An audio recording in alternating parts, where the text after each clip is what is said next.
बहुत हो गया ये कि हमारे साथ ऐसा हो गया तो हम ये कर देंगे। कोई रोने लगता है हमारा नेता, कोई ऐसी बातें करने लगता है। मैं बहुत दुखी हूं आज। विदुड़ी जी आरएसएस से आते हैं, बीजेपी से आते हैं, तो उनके जो संस्कार हैं, जो उन्हें सिखाया जाता है, बचपन से शाखा में भी जाते थे, तो वो तो उसी प्रकार से बिहेव करेंगे और इसीलिए उन्हें चुना भी गया। यही क्वालिटीज देख के तो आरएसएस और बीजेपी अपने सांसदों को चुनती है, कौन कितना बड़ा क्रिमिनल है। एक और ब्रिजभूषण शरण सिंह जी हैं, वो ये बताते हैं, टीवी पे बता रहे थे, मैंने उनको टीवी पे बोलते देखा है कि मैंने ऐसे एक हत्या कर दी। एक साध्वी प्रज्ञा सिंह ठाकुर हैं जो ये कहती हैं कि भारत देश को ख़त्म करके हमें आर्यव्रत नाम का देश बनाना है, ऐसी उनके खिलाफ चार्जशीट है। सिर्फ पार्लियामेंट के अंदर बोली जाने वाली बात नहीं है, ये सोशल मीडिया के जरिए और दूसरे जरिए पूरे देश में घूम रही है। फ्री ऑफ कॉस्ट सलाह दे रहा हूँ मैं, ये सिर्फ पार्लियामेंट तक रहने वाली बात नहीं है। मैंने अभी कुछ देर पहले कुंवर दानिश अली से बातचीत किया तो उन्होंने हमसे बातचीत में कहा कि जो है कि अगर उन्हें इंसाफ नहीं मिलता, जस्टिस नहीं मिलता, तो वे इस्तीफा दे देंगे अपने सांसदी के पद से। देखिए, अब सांसदी का पद बचा कितने महीने का है, ये बुजदिली दिखाने के लिए लोगों ने नहीं चुना है उन्हें। बुजदिली दिखाने के लिए लोगों ने नहीं चुना है उन्हें, उनको ऐसा इबरतनाक सजा देने के लिए चुना है कि दोबारा कोई रमेश विदुड़ी बनने की हिम्मत और जुर्रत ना करे। ये भी मेरी उनको फ्री ऑफ कॉस्ट सलाह है। ये इसका एक विक्टिम कार्ड खेल के, हम लोग विक्टिम नहीं है, विक्टिम कार्ड खेलना भी नहीं चाहते हम लोग भारत के संविधान और कानून में विश्वास रखते हैं। जो भारत का संविधान और कानून तोड़ेगा, चाहे वो कितने भी बड़े पद पे हो, उसका इलाज करना कानूनी तरीके से हम लोगों का फर्ज है। ये बहुत हो गया रोना धोना, बहुत हो गया ये कि हमारे साथ ऐसा हो गया तो हम ये कर देंगे। कोई रोने लगता है हमारा नेता, कोई ऐसी बातें करने लगता है। मैं बहुत दुखी हूं आज। रोते तो मोदी जी भी है ना? नहीं, मोदी जी तो एक ड्रामे के तहत रोते हैं। अभी हमारे साथ सुप्रीम कोर्ट के सीनियर वकील महमूद प्राचा जी हैं। मैं इनसे जानूंगा कि जिस तरीके से बीजेपी के सांसद रमेश विदुड़ी के द्वारा अब शब्दों का प्रयोग किया गया बीएसपी सांसद दानिश अली के लिए, तब से लेकर के अब तक हंगामा बढ़ता जा रहा है। कांग्रेस पार्टी हो या तमाम जो अपोजिशन पार्टियां हैं, वे लोग लगातार बीजेपी के सांसद विदुड़ी पर निशाना साधने काम कर रहे हैं। सर, कैसे देखते हैं? सदन में कार्रवाई चल रही थी, पूरी बातचीत हो रही थी चंद्रयान पर, फिर इसके बाद एकाएक मूड बिगड़ जाता है। जो बीजेपी के एमपी हैं, इसके बाद मुल्ला ना जाने क्या क्या कह देते हैं दानिश अली को।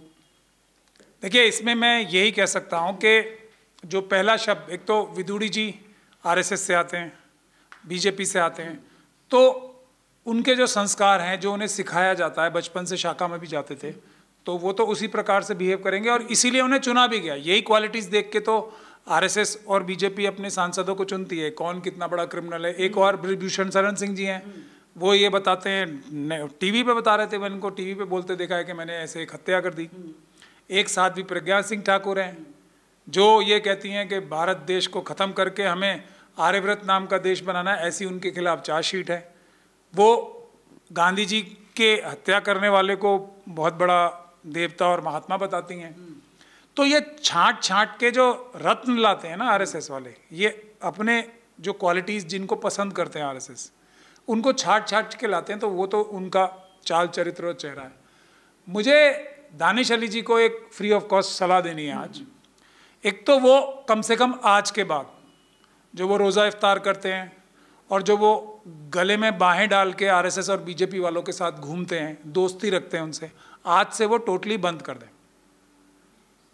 आज के बाद हम लोग नहीं चाहेंगे कि वो किसी भी आरएसएस और बीजेपी के इंसान से जो इस घटिया और गंदी घिनौनी मानसिकता से आते हैं, उनसे बात भी करें।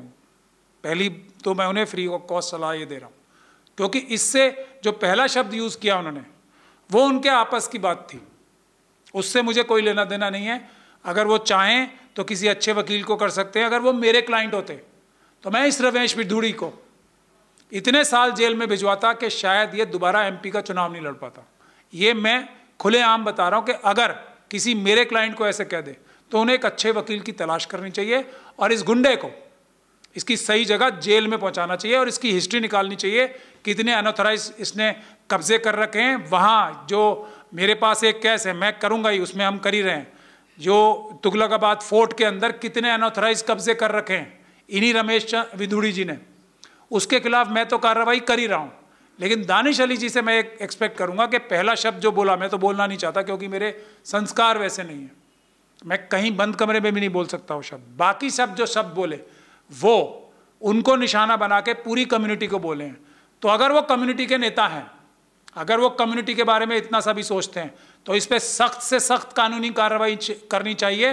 बिल्कुल भी गिड़गिड़ाने की, बिल्कुल भी रिक्वेस्ट करने की जरूरत नहीं है। इन आरएसएस और बीजेपी के लोगों से जाएं, कोई अच्छा वकील करें, एफआईआर कराएं इसके खिलाफ। लेकिन आप बहुत बड़ा बयान दे रहे हैं कि मैं सुधार दूंगा विधूड़ी को, कभी एमपी नहीं लड़ पाएंगे। आप ऐसे शब्दों का प्रयोग कर रहे हैं। बिल्कुल कर रहा हूं, क्योंकि जो इस प्रकार की भाषा का प्रयोग करता है वो कानूनी अपराध है, समझ लीजिए।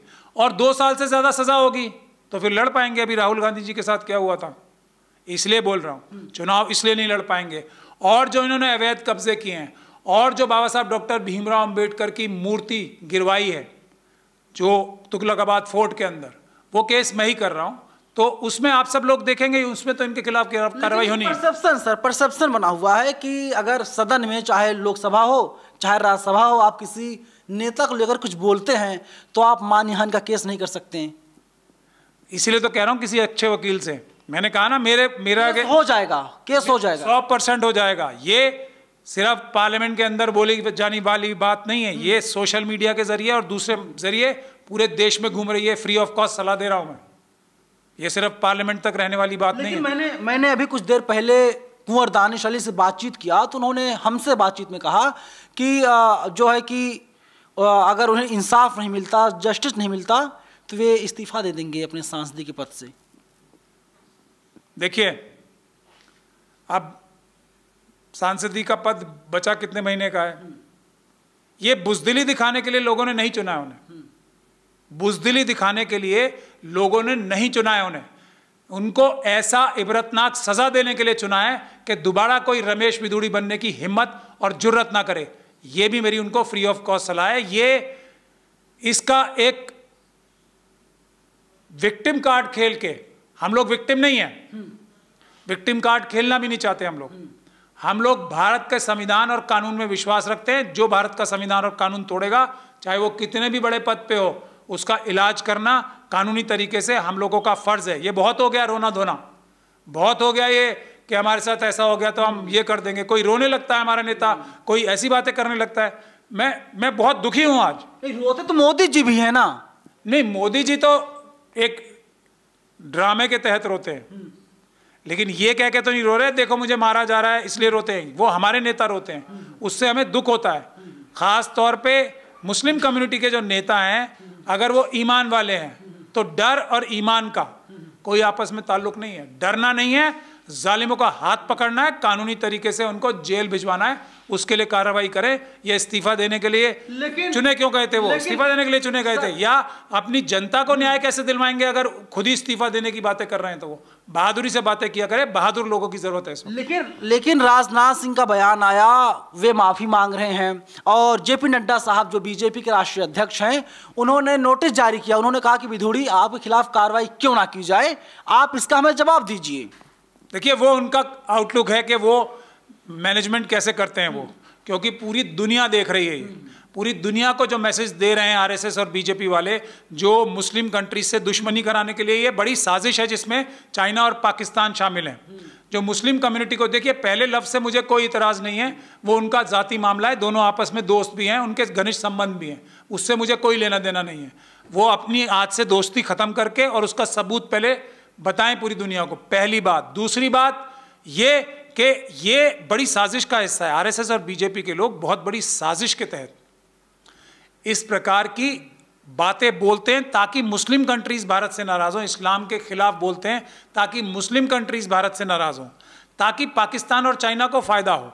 अभी इनके एक बहुत बड़े नेता ने और एक एंकर ने, जो कि आरएसएस और बीजेपी से कनेक्टेड है, किंग सलमान के खिलाफ, एमबीएस के खिलाफ बोला था कि हम इनके पास पेट्रोल है तो हमारे पास चावल हैं, और भूखे मर जाएंगे कटोरी फैला के हमारे पास ही आना पड़ेगा। सऊदी अरब भारत के साथ उसके इतने अच्छे रिश्ते हैं, भारत और सऊदी अरब एक स्ट्रैटेजिक फ्रेंडशिप रखते हैं आपस में, तो वो भारत के रिश्ते मिडिल ईस्टर्न कंट्रीज से, मुस्लिम कंट्रीज से, क्रिश्चियन कंट्रीज से और बुद्धिस्ट कंट्री से खराब कराने की जो साजिश चाइना और पाकिस्तान रच रहा है, उसमें आरएसएस और बीजेपी के लोग, खास तौर पे मनुवादी मानसिकता के गुजराती लोग डायरेक्टली शामिल हैं। सर इसमें इसे क्या समझा जाए? विधूड़ी का जो बयान है, number 1 hate speech, number 2 slip of tongue, number 3 साजिश के तहत सब कुछ कराया गया।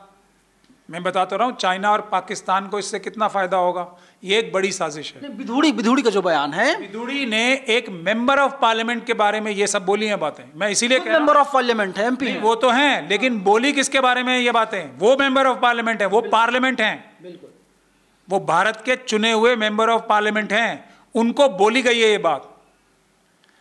जैसे मैंने कहा था ना, ओवैसी साहब के घर पे जब हमला हुआ था, वो देशद्रोह है। एक सांसद के ऊपर हमला, पार्लियामेंट के ऊपर हमला होता है, तो विधूड़ी जी ने दानिश अली जी पे एक हमला करके पार्लियामेंट पे हमला किया, देश के संविधान और देश के निजाम पे हमला किया है। वो बहुत बड़ा अपराध है। निजाम तो बड़ा खुश है, निजाम खुश है। कौन है निजाम? आप किसे मानते हैं निजाम? निजाम है भारत का संविधान, तरीका जिससे इस वक्त माना जा रहा है कि सबसे ऊपर नरेंद्र मोदी जी हैं।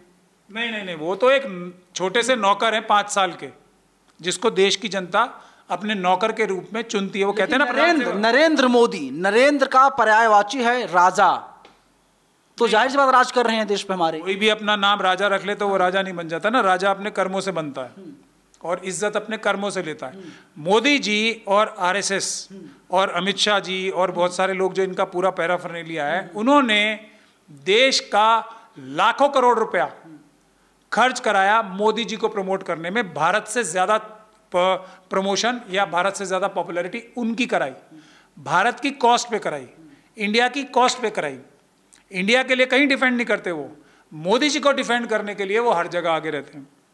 इंडिया का नाम खराब करा रहे हैं और मोदी जी का नाम इंडिया की कॉस्ट पे ऊपर करा रहे हैं, भारत की कॉस्ट पे ऊपर करा रहे हैं। ये आरएसएस और बीजेपी की स्ट्रैटेजी है। भारत के संबंध, अब देखिए, एक गौरव आर्या जी हैं और इनके सारे के सारे ये क्रिमिनल टेलीविजन वाले हैं। इंडिया, मैं आपको एक बहुत छोटा सा एग्जांपल दे रहा हूं, अभी कनाडा से जो हमारे रिश्ते खराब हो रहे हैं, इंडिया और भारत, कभी ऐसी हमारी पॉलिसी, ऐसा काम हम कर ही नहीं सकते कभी। ये पूरे दुनिया को पता है। शक किसने पैदा किया इसके बारे में? वही चाइना और पाकिस्तान से मिलके। एक तो गौरव आर्या है, उनकी वीडियोस देखिए, वो ये कट्टर देशभक्त हैं, टीवी चैनल पर आते हैं, गौरव गाथा सुनाते हैं, टीवी पर प्रोग्राम शुरू कर दिया जाता है। बता रहा हूं ना कि कितनी होशियारी के साथ साजिश करके भारत को कमजोर करने की और भारत के जो मित्र देश हैं उनसे दुश्मनी कराने की साजिश में आरएसएस और बीजेपी के लोग शामिल हैं। तो गौरव आर्या ने यह बात कही कि 140 करोड़ जो हमारे देश के जो नागरिक हैं वो नाराज थे। मतलब ये निज्जर की जो हत्या हुई है, जो एक टेररिज्म के केसेस फेस कर रहे हैं इंडिया में, जो आतंकवादी घोषित है इंडिया से, उनके बारे में क्या बोल रहे हैं कि 140 करोड़ देश की जनता जो है वो उनसे नाराज थी। क्या हिंट किया? जैसे कि किसी भारतीय ने उनकी हत्या की हो। ये हिंट कौन दे रहे हैं? गौरव आर्या, जो आरएसएस के एक वर्कर है, जो खुद भारत की सेना छोड़ के, एक तो इतना बड़ा मौका मिला किसी को, अगर हम जैसे लोगों को मिलता तो हम अपनी जान देने तक कभी भारतीय सेना को या भारतीय आर्म फोर्सेस को नहीं छोड़ते। सर, आपका मुस्लिम हो सकता कह दिया जाए, जो शब्दों का प्रयोग किया गया दानिश अली के लिए, वही प्रयोग किया जाए आपके लिए। बता रहा हूं ना आपको, अगर हम जैसे लोगों को मौका मिले तो अपनी जान देने तक देश की रक्षा करने का मौका अपने हाथ से ना जाने दें। गौरव आर्या ने ये पैसे कमाने के चक्कर में और जिस बड़ी इंटरनेशनल साजिश का वो हिस्सा हैं, उसको पूरा करने के लिए, भारत का नाम खराब करने के लिए इस प्रकार की स्टेटमेंट दी। इनडायरेक्टली ये बताया जैसे कि किसी इंडिया वाले ने मरवाया। उसी से शायद मुझे लगता है कि ये जो प्राइम मिनिस्टर हैं कनाडा के, उनको शक हुआ होगा। क्या सबूत हो सकते हैं उनके पास? इंडिया ऐसा काम कभी करा ही नहीं सकता। तो ये शक पैदा कौन करता है? वो हैं एजेंट चाइना के और पाकिस्तान के, और कनाडा से हमारे रिश्ते खराब करा दिए। कनाडा इतना महत्वपूर्ण हमारा एक एलाई था, है और रहेगा। उसके साथ साथ वो अमेरिका के बहुत अच्छे, उनके आपस में कनाडा और अमेरिका के बहुत अच्छे रिश्ते हैं। अमेरिकन गवर्नमेंट ने एक बहुत ही ज़्यादा चिंताजनक स्टेटमेंट दी है इंडिया के बारे में। फ्रांस और ब्रिटेन वो हमारे बारे में बड़ी चिंताजनक स्टेटमेंट्स दे रहे हैं अब। तो ये किस रास्ते पे ले जा रहे हैं और किसको फायदा हो रहा है? फायदा किसको हो रहा है? वही मनुवादी मानसिकता के गुजराती बिजनेसमैन को, जो चाइना और पाकिस्तान से हाथ मिला के। इन सब बातों से चाइना कितना खुश होगा आज ये बताओ आप। कनाडा से हमारे रिश्ते खराब होते हैं, यूएस से हमारे रिश्ते खराब होते हैं, ऑस्ट्रेलिया से हमारे रिश्ते खराब होते हैं, खुशी किसे मिलेगी? चाइना और ऑस्ट्रेलिया की इतनी ज़्यादा आपस में तनातनी चल रही है। अब ये हरकतें करके कौन? गौरव आर्या जैसे लोग और जो हमारे ये टीवी चैनल्स वाले इंडिया को डिफेंड नहीं कर रहे हैं, वो गाली दे रहे हैं जस्टिस ट्रूडो को। इंडिया को डिफेंड करना चाहिए ना, कि कोई सबूत ना है ना हो सकता है। तो आप ये कह रहे हैं कि जो टीवी चैनल वाले हैं खुद को देशभक्त बताते हैं, कहते हैं राष्ट्र सर्वप्रथम और देश के खिलाफ वही लोग हैं। वो इनडायरेक्टली इस तरह, जिस तरीके से वो पेश करते हैं अपने आप को, जिस तरीके से वो करते हैं, तो आप देख छदम रूप से वो चाइना और पाकिस्तान को मदद करते हैं। बहुत बड़ा एलिगेशन लगा रहे हैं सर आप। ये एलिगेशन बहुत दिन से लगा रहा हूँ और तथ्यों के साथ लगाता हूँ। मैं बता रहा हूँ ना आपको, गौरव आर्या को ये बात कहने की क्या जरूरत थी कि 140 करोड़ भारतीय नाराज थे। देखिए, भारत देश इतना ताकतवर देश है कि ये नरेंद्र मोदी गवर्नमेंट का फेलियर है ना, कि निज्जर को हम एमलेट के तरीके से, जो कानूनी तरीका है, उसको नहीं ला पा रहे हैं। जो इतने सारे आतंकवादी देश के भागे हुए हैं, वो दाऊद इब्राहिम को नहीं ला पा रहे। तो ये किसका फेलियर है? मोदी गवर्नमेंट का। ये किसका फेलियर है? फॉरेन मिनिस्टर का। हमारे पास कानूनी तरीके हैं ना। भारत इतना बड़ा मजबूत देश है कि अगर कोई भी आतंकवादी, कोई भी इंडिया का क्रिमिनल अगर किसी भी देश में है, तो जो हमारी उससे ट्रीटीज़ हैं उसके ज़रिए जल्दी बुला सकते हैं उसको वापस, और यहाँ कानूनी तरीके से उसके खिलाफ केस चला के उसको फांसी चढ़ा सकते हैं, उसको जेल में डाल सकते हैं। मोदी जी फ़ोन करें ना, बड़े बताते हैं मेरे बड़े रिश्ते हैं इससे, ये इसके साथ गले मिल रहे हैं, उसके साथ गले मिल रहे हैं। तो एक फ़ोन करें पर्सनल लेवल पे कि ज़रा इसको एक्सपीडाइट कराइए आप, एक्स्ट्रेडिशन को, 2 मिनट में काम होता है। तो लेकिन अपने पर्सनल काम के लिए तो गले मिल रहे हैं। अडानी जी को कोई कॉन्ट्रैक्ट दिलवाना है तो किसी से भी गले मिल लेंगे। देश के लिए किसी आतंकवादी को बुलाना है तो उसके लिए पर्सनल फोन नहीं करेंगे मोदी जी। ये है साजिश, ये है जिसके बारे में देशवासियों को सोचना पड़ेगा। कौन सा ऐसा अपराधी है और कौन सा ऐसा देश है जो भारत के प्रधानमंत्री, चाहे वो कोई भी हो, कि पर्सनल रिक्वेस्ट पे उस आतंकवादी और उस क्रिमिनल को नहीं भेज देगा यहाँ पे। ये डिप्लोमेटिक फेलियर है जो हमारी कनाडा से और कनाडा के जरिए उसके मित्र देशों से जो हमारी तनातनी शुरू की गई है, ये बहुत बड़ा डिप्लोमेटिक फेलियर है। इसको हमें ठीक करना चाहिए पूरी दुनिया में। और जस्टिस ट्रूडो साहब खुद नहीं मान सकते अपने दिल पे हाथ रख के, अगर वो सोचेंगे कि इस चीज़ में इंडिया का किसी भी एजेंसी का हाथ हो सकता है। हो ही नहीं सकता। इंडिया इस चीज़ में बिलीव ही नहीं करता। इंडिया इस चीज़ बिलीव नहीं करता और लगातार भारत और कनाडा के रिश्तों में खटास देखी जा रही है। पूरी बातचीत पर आप लोग हमें अपनी राय कमेंट बॉक्स में जरूर बताइएगा। कैमरा पर्सन आशीष के साथ मैं नवीन कुमार नंदन, नेशनल दस्तक, दिल्ली। नेशनल दस्तक की आपसे गुजारिश है कि अगर इसको बचाना चाहते हैं तो नेशनल दस्तक को सब्सक्राइब करने के लिए रेड कलर के सब्सक्राइब बटन को दबाएं, फिर बेल आइकन की घंटी दबाएं। नेशनल दस्तक को बचाने के लिए बहुत जरूरी है कि हर खबर को शेयर करें, लाइक करें, कमेंट जरूर करें।